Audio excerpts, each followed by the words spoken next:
Why do airline ticket prices fluctuate so dramatically, even within hours or minutes? One moment, a flight from New York to Miami is $150. A few hours later, it's $350. Same seat, same flight, just a different price. What's going on? Welcome to News Nexus. In today's video, we're diving deep into the airline industry to uncover the real reasons behind constantly changing ticket prices. If you've ever felt confused or frustrated while booking flights, stay with us. By the end of this video, you'll understand the system and even learn how to outsmart it. Let's start with the basics.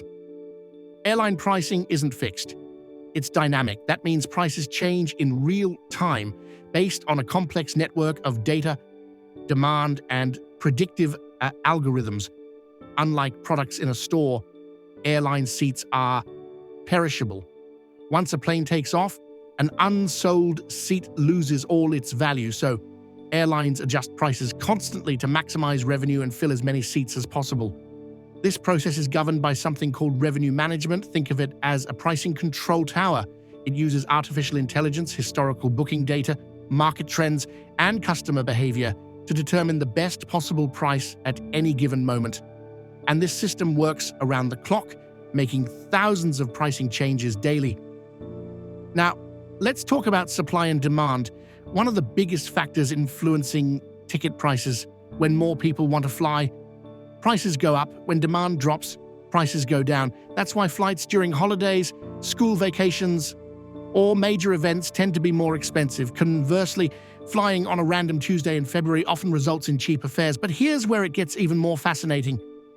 Airlines don't just respond to demand, they predict it. Months in advance, they estimate how popular a route will be. Using historical data and current booking trends, they forecast when people will buy and how much they're likely to pay. If demand exceeds expectations, prices rise. If it falls short, prices drop. Now let's explore fare classes. This surprises many travelers. On a single flight, there can be 10 to 20 different fare categories, even within economy class. You'll see codes like Y, M, K, or Q. These codes determine not just the ticket price, but also the rules, such as refundability and change fees. This means two passengers sitting side by side in economy might have paid very different prices. One could have paid $200, while the other paid $600. Why? Because they booked in different fare classes. As the cheaper fares sell out, the system automatically moves you to the next pricing tier. That's why prices tend to rise as the departure date approaches. Timing is another crucial factor. Research shows that booking too early or too late can be costly.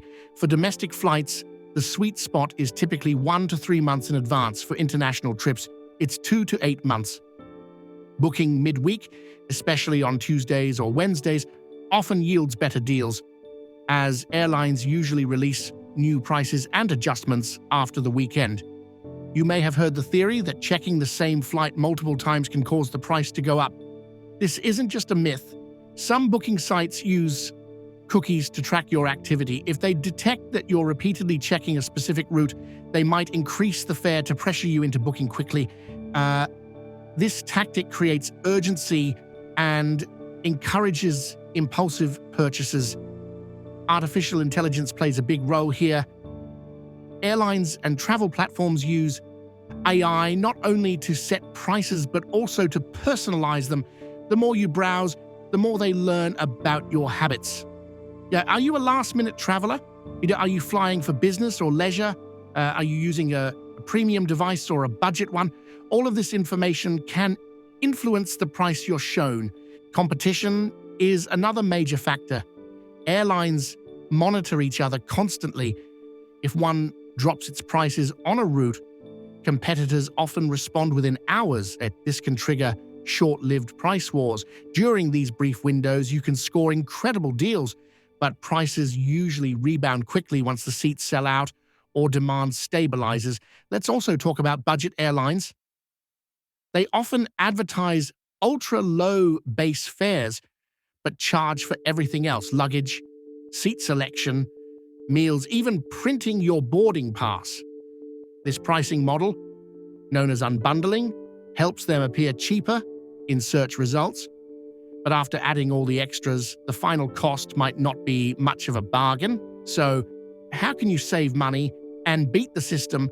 First, use incognito mode or clear your browser cookies when searching for flights repeatedly. This can help you avoid price increases based on search history. Second, set up fare alerts using platforms like Google Flights, Hopper, or Skyscanner. These tools will notify you when prices drop or when it's the optimal time to book. Third, be flexible. Shifting your travel dates by just a day or two, especially flying midweek or during off-peak hours, can lead to big savings. Fourth, consider nearby airports. Departing from or arriving at a secondary airport can often be significantly cheaper than using major hubs.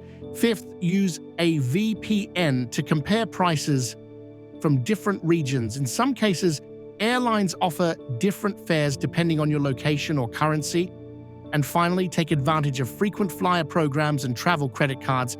These can help you earn miles, unlock free upgrades, or even book flights using points. Ultimately, airline pricing is a strategic game. Airlines use every tool at their disposal to maximize profits. But now that you know how the system works, you can make smarter choices and maybe even turn the odds in your favor. If you found this video informative, don't forget to subscribe to News Nexus and hit the bell icon for more insights into the systems shaping our world.